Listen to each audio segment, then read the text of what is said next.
Hi everybody, Dan Illman, Matt Bernier, the DRF.com Formulator Race of the Day for Saturday, March the 18th, race number 10 at Oaklawn Park. It's a Kentucky Derby prep at 1 1/16. It's the Grade 2 Rebel. $900,000 is the purse. 50 Kentucky Derby qualifying points to the winner. Let's throw up the field, and Matt, is it as simple as Bob Baffert plus Oaklawn equals winner's circle? Makes it pretty tough, doesn't it? He just shows up and all he does is send out live ones. Now, the only concern in a race like this with a horse like American Anthem, he's at least shown the ability in his career debut to come from off the pace. But boy, it looks like it's going to be a barn burner up front. Yeah, it was at least good to see him sit back in that sprint debut and reel in a couple of nice horses. Beat several next out winners that day. Baffert has won this race 6 of the past 7 years. American Anthem 2-1 on the morning line. Still eligible for non-winners at 2, but ran really well in the sham. Yeah, I don't think the talent is, I don't think anybody questions that. Ultimately, it comes down to the ship, because we'll find out if he can handle that, and it comes down to the pace. Is he going to be as comfortable? Look, it's one thing to beat maidens, and it was a live race. I agree with you completely. Off the pace. It's another thing to do it against top-level 3-year-olds, which he's going to have to do going 2 turns. Does it bother you that Gormley, the horse that he dueled with the length of the stretch last time out, came back and laid a little bit of an egg, albeit against a really good one in Mastery? No, not at all. And I think if anyone looks at it that way, you're probably doing this horse a disservice, simply because it was his first time going 2 turns. He caught a wet track for the first time. And you know what? We know Gormley's a good horse. He's better than what we saw. We know that. I still think the ceiling is sort of unlimited for this horse. I don't know how good he can be. And I think Baffert probably thinks the same thing. Now remember, friends, head on over to the Race of the Day event page. Download those free Formulator past performances. Handicap along with us. We'll do it in post-position order right now. The one is Silver Bullion. Baffert's won 6 out of the past 7. The one you read when Dwayne Lucas won it with Will Take Charge, one of your favorites. Yeah. Not sure Silver Bullion is a Will Take Charge just yet, but he ran okay in his first start around 2 turns. Thought he tried the whole way. At the end of the day, I just don't think he's quite this good. This is a lot to throw at him in a short amount of time.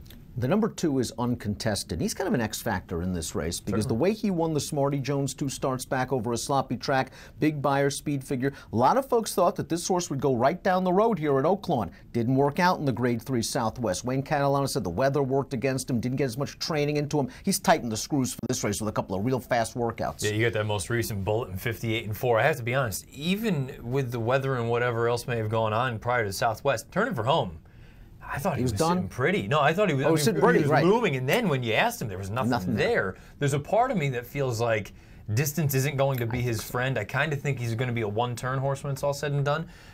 But, boy, he's got big early speed, and he just adds to that pace. He's got the speed, perhaps closest to the rail. If Silver Bullion decides not to go, that horse showed speed last time out in his route debut. But I'm with you. He's got the Lily T on the bottom, a little bit of stamina there. But these 2 Wonderfuls, the farther they go, the less likely they are to stay. But we do have a positive formulator fact for Uncontested's trainer Wayne Catalano. Past 3 years, 3-year-old dirt rounders, third off the bench, 47% to 351 ROI. The number 3 is Sonneteer. Sonneteer's yet to win.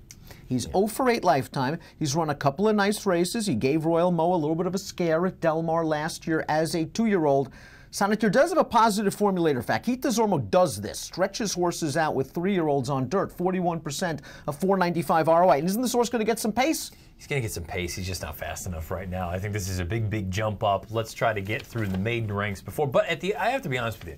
I guess if you're going to do it, this is the perfect storm because it looks like you're going to get plenty of pace signed on, and he should just, I hate to say this, and I know people think this is a negative connotation, he just looks like a plotter to me.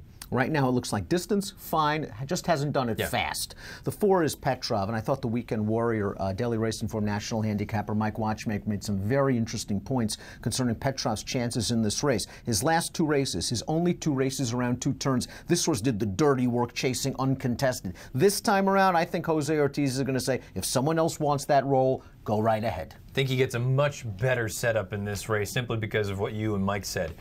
He's not going to have to be the one that goes after the uncontested pace setter. I'm still a little concerned about how far ultimately he wants to go. I still think, I know it seems like we sound like a broken record recently, but I feel like we're at that time with these 3-year-olds where, you know what, we're really testing and pushing the limits as far as distance is concerned with some of them.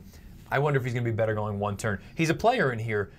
but I feel like I'm a little dubious. I'm with you on distance. He's going to be close to this pace. If the pace is a barbecue, maybe it works against him. But I thought he ran well last time out, finishing ahead of 3 of these common foes. The 5 is Untrapped, chipping in from the fairgrounds for Steve Asmussen, another runner making his 3rd start of the form cycle. Thought he ran just fine last time out against Gervin with an in-out trip. Sort of tried to follow Gervin on the far turn and couldn't kick with that horse. He's getting it seems, slowly. The question is, how good is he? He's going to get a setup. I think he's nice, honestly. You know, I doubted him going into his first race off the layoff, his first start as a 3-year-old, and he ran very well, and I thought he ran very well most recently. I found it a little bit curious that he ended up here, and I think you and I talked about it a little bit.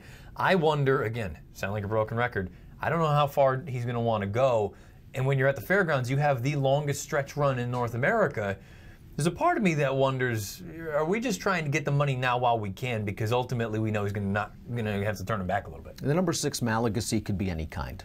Yes. He's run 2 times sprinting. He's won both races by a combined 22 lengths. He won last time out with a 95 buyer, but let's caution. He beat a terrible field last time out. Yes. That was Todd at Gulfstream, and now he's got to stretch out around 2 turns. And the bottom of this pedigree, kind of sprinty, milery. I think this horse does have a lot of ability. It's all about price. 4 to 1 on the morning line. I'm with you. I think that's a little bit light. I also wonder how far he wants to go, but thus far, I can't really knock him. All he's done is gone out and just blown out fields. Now look, you're right, that most recent start, he didn't beat anything. He's going to be facing the best field of his life by far. He's going to have to ship for the first time. He's going to have to go 2 turns for the first time. I found it curious, and we talked about it a little bit yesterday, that initially this horse was entered for a tag. He was entered for 75. They scratched him. He missed a little bit more time. They brought him back. He wins by the length of the stretch. I think he has a world of ability. Makes me wonder if there's some ouchy things going on. Either ouchy things or Todd just misjudged them. True. And didn't think this horse was any good. According to the workout reports, and it's always nice to get the Veshy, Welsh, etc. workout reports because they're great. And if you keep them, and you get to get the backlog. And it just seems like this horse has been working a lot better with. He's gotten confidence with each and every day. We'll see how good he is. We talked about American Anthem. He's arguably the horse to beat. The morning line favorite at 2 to 1, Smith Baffert. The 8 is Silver Dust, beautiful pedigree. Son of Tappet, cost 500 plus at OBS last year. Didn't do much in the Southwest last time out. Got a pace that day, but he's lightly raced. He's improving. He's going to get a pace again, maybe an underneath factor. Yeah, I think underneath. I don't know that he's good enough to win in a race like this, but he can certainly come from the back of the pack. I had no problem with his run in the Southwest. I think he takes a step forward. Appalachian Gem is the number 9. This horse won last time out in comfortable fashion on February the 20th. Got big-time connections. Gary Stevens, Jack Van Burg. Didn't beat much that day, though. He's too slow. I mean, 3 races thus far, all of them 70 buyers. Not going to get it done. Royal Mo's a graded stakes winner, going out for John Sheriffs. Sounds familiar. Yeah. Gormley, of course, last week. A little bit disappointing for these connections. At the end of the day, Royal Mo, gate-to-wire winner in his last 2 races. Slow paces. Yes. This horse is a big horse. He acts like he wants to run all day long, but he's not fast enough to make the lead. Can he sit and finish? I have no idea. Now, this is the horse for me that I'm either going to be right or wrong about. And really, as a whole, the Robert Lewis, I'm either right or wrong about. I've doubted it all throughout. Termavart came back last week and ran pretty well to clunk up to get a piece and run 3rd. In the San Felipe, I don't know what to make of this horse. You're right. He looks like a giant. He looks like he wants to go all day. But boy, these paces that he's been on the front end, particularly in Southern California, I mean, that's glacial. I have no idea what you're going to get out of him. I wouldn't take anything near the morning line of 9 to 2 on him. 9 to 2 on the line on Royal Mo. He's got a lot to answer, and he's going to have to rate, it appears, this time around. Let's throw up our picks for the Grade 2 Rebel.